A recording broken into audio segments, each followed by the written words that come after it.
ideas, transforming tomorrow.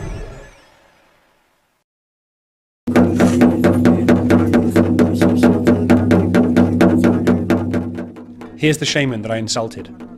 I'd only been in his village for a few weeks, and I was starting to learn his language. I said, "Guru apa, nango ding ding tuturi ati aprata hotu."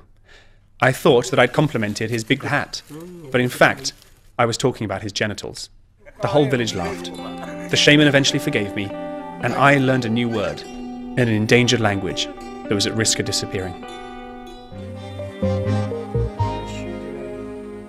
My name is Mark Turin. I'm an anthropologist, and I work on language death. About every 2 weeks, another beautiful and unique language around the world dies when its last speakers pass away. For about a decade now, I've been working in a remote mountain village in Nepal with a community called the Tangmi. I'm amazed by what complex ideas a language like this can contain.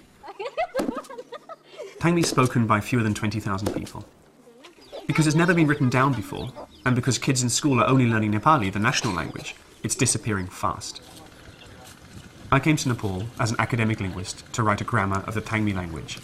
In the process of doing it, I realized that it wasn't going to be enough, because they needed practical tools to help them revitalize and revive their own language. And my book, 1,000 pages of linguistics in English, that wasn't going to help.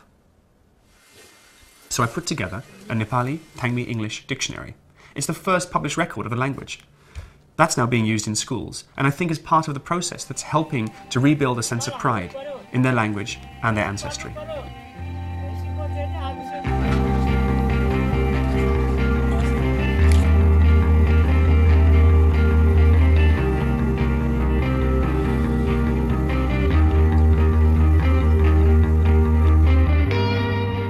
And when I came back to England, I realized it was just the beginning. There's so much more to do.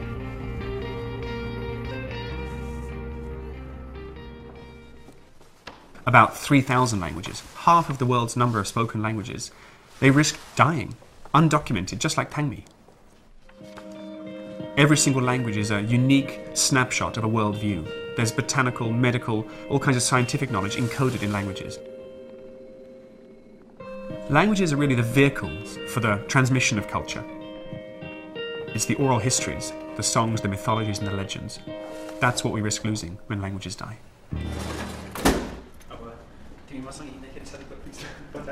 I've realised that I don't always have to go to the field. I can also bring people to Cambridge to work with me here, documenting not only their languages but also their cultural traditions. Right now, I'm working with Nima Buti. She comes from a remote Himalayan village of just 13 houses.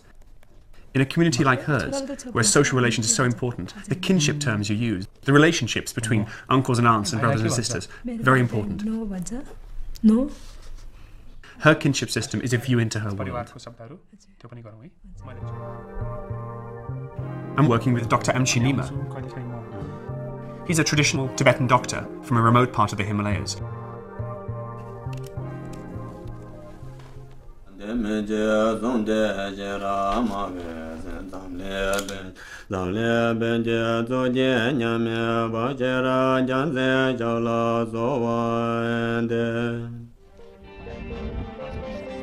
I'm also working with a shaman called Yarjung from the Tamil community of Nepal. Yarjung's exceptional. He speaks 2 endangered languages. One is a normal vernacular, he speaks with his children, but the other is a ritual language that he uses to communicate with the ancestors when he goes into trance.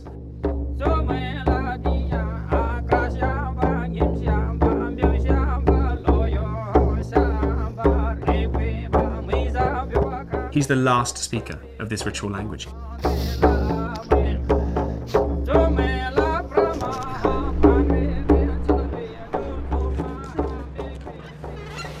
No single researcher can do all this work by themselves. There's so much work to do that I've put together a new initiative, the World Oral Literature Project.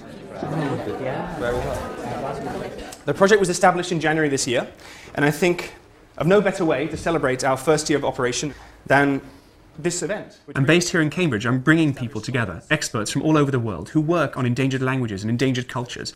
They're always sung at the beginning. We're coming up with the best ways to record and archive cultural knowledge, and we're training local researchers to document their own cultures.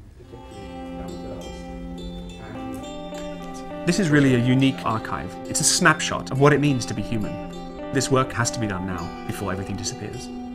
Tokanga sonkir poinamo. Nyotamumela, Piamasha, Chamamo, Chamasha, Lumamo, Lumasha, Mimamo.